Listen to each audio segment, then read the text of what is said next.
व्यतिकरण के गणितीय विश्लेषण के नेक्स्ट वीडियो में हम देखने वाले हैं स्थिति नंबर थर्ड। और स्थिति नंबर थर्ड जो है वह है यदि तरंगों का आयाम, अगर दोनों तरंगों का आयाम यदि बराबर हो, अर्थात a1 बराबर a2 बराबर अपन ने a मान लिया हो, आयाम बराबर हो, यानी पहली तरंग भी यही है, इसका आयाम भी a1 है, इसका आयाम भी a2 ही है, इसको अपन ने a मान लिया, तो परिणामी तरंग का आयाम क्या होगा? परिणामी तरंग का आयाम यहाँ पे निकाल लेते हैं। यहाँ पर कलांतर वगैरह कुछ नहीं होता, यहाँ पर अपन ने शर्त मानी आयाम की, तो अपन a1 की जगह तो a रखेंगे और a2 की जगह भी क्या रखेंगे? a। तो ये सूत्र जो आप देख पा रहे हो, ये जो सूत्र आप देख पा रहे हो, ये r बराबर, ये सूत्र अपन पढ़ चुके हैं। अब यहाँ पर a1 की जगह हमें a रखना है, a2 की जगह भी a रखना है, ये रखना है अपने को। तो ये रखने के बाद में देखो a1 का स्क्वायर यानी a का स्क्वायर, a का स्क्वायर, और a1 और a2 की जगह अगर a रखेंगे तो a का गुणा ऐसे करेंगे तो a स्क्वायर हो जाएगा। तो यहाँ पे अपन ने लिख दिया 2a स्क्वायर और cos फाई, तो r का ये सूत्र आया। अब नेक्स्ट देखो इसके आगे अपन क्या कर सकते हैं, 2a स्क्वायर और 2a स्क्वायर हो गया और गुणा में cos फाई है। अब इसमें भी 2a कॉमन आ रहा है, इसमें भी 2a कॉमन आ रहा है, तो 2a को बाहर निकाल दो, तो हमारे पास ब्रैकेट में केवल 1 प्लस cos फाई बचता है, 1 प्लस cos फाई बचता है। और ये आपको याद ही कर लेना है, याद कर लेना, 1 प्लस cos फाई जो होता है वो 2 cos स्क्वायर फाई बाई 2 के बराबर होता है। रट लेना इसको, क्योंकि ये बार बार काम आने वाला है। अब मैं आपको बताने लगूँ ये कैसे आया तो इसमें बहुत ज़्यादा टाइम ख़राब होगा।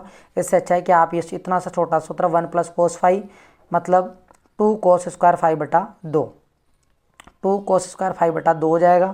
तो 1 प्लस cos फाई की जगह अपन 2 cos स्क्वायर फाई बटा 2 रखेंगे, तो 2 का गुणा 2 से करेंगे तो 4 हो जाएगा, तो 4a square cos square phi by 2 हो जाएगा। तो देखो यहाँ पे अपन ने लिख दिया 4a square cos square phi by 2। 4 को अपन यानी 4 को अपन 2 की घात 2 लिख सकते हैं, a स्क्वायर तो है ही और cos स्क्वायर फाई बाई 2 है ही, और ऊपर क्या लगा हुआ? वर्गमूल का निशान, तो वर्गमूल के निशान से सारे स्क्वायर हट जाएंगे, तो r बराबर बचेगा 2a cos फाई बाई 2। तो परिणामी तरंग जो है उसका आयाम यहाँ पर आने वाला है 2a cos फाई बाई 2, जब आयाम क्या हो, दोनों तरंगों का आयाम क्या हो? बराबर हो, तब हमारे पास r का ये सूत्र आ जाएगा। तो ये r का सूत्र आ गया। अब अपन निकालते हैं थीटा। थीटा का सूत्र ये होता है, थीटा का सूत्र अगर मैंने बीच में पिछले वीडियो में अगर tan इनवर्स नहीं बोला हो तो ध्यान रखना, tan इनवर्स आगे आता है। tan इनवर्स बराबर a2 साइन फाई बटा a1 प्लस a2 कोस फाई। तो a2 भी a है, a1 भी a है, a2 भी a है, रख दिया। रखने के बाद में आप देखो यहाँ a कॉमन आ रहा है इसमें नीचे वाले में, तो a कॉमन लिया तो 1 प्लस कोस फाई बन गया। a से a कट जाएगा क्योंकि ऊपर भी गुणा में और यहाँ पे भी गुणा में, तो कट गया। तो sine phi upon 1 plus cos phi बचा और गुणा में tan इनवर्स से चल रहा है। तो थीटा बराबर tan inverse sine phi upon 1 plus cos phi. तो साइन फाई और 1 प्लस कोस फाई को अपन 2 कोस स्क्वायर फाई बाई 2 लिखेंगे। ये मैंने आपको अभी पहले बता ही दिया था कि सूत्र याद कर लो। 1 प्लस कोस फाई को क्या लिखेंगे बच्चा? 2 कोस स्क्वायर फाई बाई 2 लिखेंगे। अगर भूले भटके में आपने अगर ये सूत्र पढ़ा हो तो याद करो, साइन 2 थीटा को अपन क्या लिखते हैं? साइन 2 थीटा को अपन क्या लिखते हैं? 2 साइन थीटा कोस थीटा लिखते हैं। अगर मेरे को 2 को हटाना हो तो यहाँ पे 2 का भाग लगा दो, यहाँ 2 का भाग लगा दो, यहाँ 2 का भाग लगा दो, तो यहाँ पे अपन यही सूत्र काम में लेने वाले हैं, अर्थात साइन फाई। तो साइन फाई बराबर क्या सूत्र बन जाएगा? साइन फाई बराबर बन जाएगा 2 sine phi by 2 cos phi by 2। तो ये उठा के अपन ने यहाँ रख दिया। और नीचे 2 कोस स्क्वायर फाई बाई 2 चल ही रहा है। क्या इस 2 से 2 को काट सकता हूँ? हाँ जी काट सकता हूँ, क्योंकि ये भी ऊपर है ये भी नीचे है, भाग में और गुणा में है, सब कट जाएंगे। क्या कोस स्क्वायर फाई बाई 2 को अगर मैं 2 बार लिखूंगा तो एक घात कम हो जाएगी, ऊपर वाला कोस फाई इससे एक पावर से कट जाएगा, तो बचेगा साइन फाई बाई 2 और नीचे बचेगा केवल कोस फाई बाई 2। साइन में कोस का भाग लगाएंगे तो tan और एंगल क्या आ जाएगा? Phi by 2। तो थीटा बराबर tan inverse tan phi by 2, tan से tan इनवर्स गया तो थीटा बराबर क्या आया? फाई बाई 2 आया। तो ये परिणामी तरंग के आयाम का प्रारंभिक कला कोण आ जाएगा कि यहाँ पे थीटा जो रहेगा फाई बाई 2 के बराबर रहेगा, आधा रहेगा, ठीक है। नेक्स्ट अपन निकालते हैं तीव्रता। तीव्रता क्या होगी? तो तीव्रता का सूत्र बार बार पढ़ चुके हैं, याद हो जाना चाहिए, रट जाना चाहिए, I1 plus I2 plus root 2 I1 root I2 cos phi. यहाँ पे अगर जब आयाम बराबर है तो तीव्रता भी तो बराबर होगी दोनों तरंगों की। तो I1 बराबर भी I नोट मान लिया और I2 बराबर भी I नोट मान लिया। I1 की जगह I नोट रखेंगे, I2 की जगह I नोट, और बाकी रूट I1 की जगह तो I नोट रखना ही है और I2 की जगह I नोट रखना ही है, ठीक है। I नोट और I नोट को जोड़ेंगे तो 2 I नोट हो जाएगा। रूट I नोट का गुणा रूट I नोट से करेंगे तो केवल एक ही I नोट आएगा कोस फाई। 2 I नोट यहाँ पर भी दिख रहा है, यहाँ पर भी दिख रहा है, तो कॉमन ले लो, दिख रहा है तो कॉमन ले लिया, कॉमन ले लिया, 2i0 कॉमन ले लिया, यहाँ पे कॉमन ले लिया, क्या बचा, यहाँ पर 1 बचेगा, यहाँ पर cos फाई बचेगा, 2i0। और मैंने आपको बताया था 1 + cos फाई को अपन क्या लिख सकते हैं, 2 cos स्क्वायर फाई बाई 2 लिख सकते हैं, और 2 का गुणा 2 से करेंगे तो 4i0 cos square phi by 2। ठीक है, तो इस तरीके से जो है हमारे पास परिणामी तरंग की तीव्रता भी आ गई जब दोनों तरंगों का आयाम क्या होता हो, बराबर होता हो।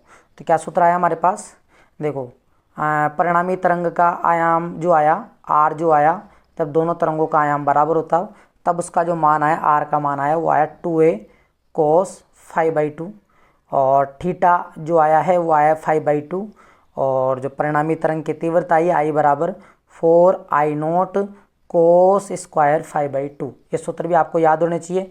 जब परिणामी तरंगों का आयाम जब तरंगों का आयाम अगर बराबर होता है तो परिणामी तरंग का आयाम ये होता है, प्रारंभिक कलाकोण ये होता है और तीव्रता ये होती है।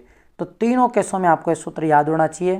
तो अपन ने देखो फर्स्ट वीडियो में तो अपन ने जाना केवल आर का और थीटा का सूत्र कैसे निकाला जाता है, ठीक है, और फिर तीसरे वीडियो में अपन ने आई का सूत्र कैसे निकाला जाता है ये जान लिया, ठीक है। और फिर इसके नेक्स्ट वीडियो में अपन ने संपोषी व्यतिकरण की स्थिति को पढ़ा, उसके लिए अपन ने इन तीनों का सूत्र स्थापित किया। चौथे में अपन ने विनाशी व्यतिकरण पढ़ा नेक्स्ट वीडियो में, जिसमें भी अपन ने तीनों के सूत्र स्थापित करे। पाँचवें में अपन ने जो है आयाम बराबर ले लिए दोनों तरंगों के, तब आर थीटा और आई के क्या सूत्र आए। तो इस तरीके से व्यतिकरण का पूरा गणितीय विश्लेषण हो जाता है, सारे सूत्र आ जाते हैं, व्यतिकरण का गणितीय विश्लेषण आ जाता है। कुछ कंक्लूजन निकले इससे। एक कंक्लूजन तो इस निष्कर्ष जो निकला है वो क्या निकला है कि संपोषी व्यतिकरण के अंदर, संपोषी व्यतिकरण में आयाम बढ़ जाता है। आयाम क्या हो जाता है, बढ़ जाता है, तीव्रता भी बढ़ जाती है, ठीक है। ये अपन ने सीख लिया यहाँ पे, है ना। और विनाशी में क्या होता है, विनाशी में आयाम घटता है, और अगर आयाम घटता है तो तीव्रता भी घटती है, और अगर आयाम बराबर होते हैं तब यहाँ पर सूत्र आते हैं, उनके लिए अलग सूत्र आते हैं। इस तरीके से अपन ने ये कंक्लूजन निकाल लिया और अपने जो है व्यतिकरण का गणितीय विश्लेषण संपूर्ण कर लिया है। तो इसकी एक प्लेलिस्ट बना रहा हूँ मैं, और वो उस प्लेलिस्ट में सारे वीडियो आएंगे। तो अगर आप ये लास्ट वाला वीडियो देख रहे हो तो प्लीज़, मैंने इसके सारे वीडियो डाल रखे हैं, उन सभी को देख लेना। बहुत इंपॉर्टेंट टॉपिक है, और गारंटी के साथ कह रहा हूँ आपको एक एक लाइन, एक एक सब कुछ समझ में आएगा। और अगर आपने इस चैनल को लाइक नहीं किया है तो प्लीज़ लाइक करो, और इस वीडियो को शेयर करो, और अपने दोस्तों को भी बताओ इस चैनल के बारे में। अगर आपको कोई भी क्वेरी हो, कोई जानकारी आपको प्राप्त करनी हो तो आप मेरे से इस नंबर पे कॉल कर सकते हो, बात कर सकते हो, या फिर आप अपने व्हाट्सअप से मैसेज कर सकते हो, ठीक है। तो मिलते हैं नेक्स्ट वीडियो में, और तब तक के लिए आप पढ़ते रहो, लिखते रहो, आबाद रहो, खुश रहो। Thank you. जय हिंद, जय भारत।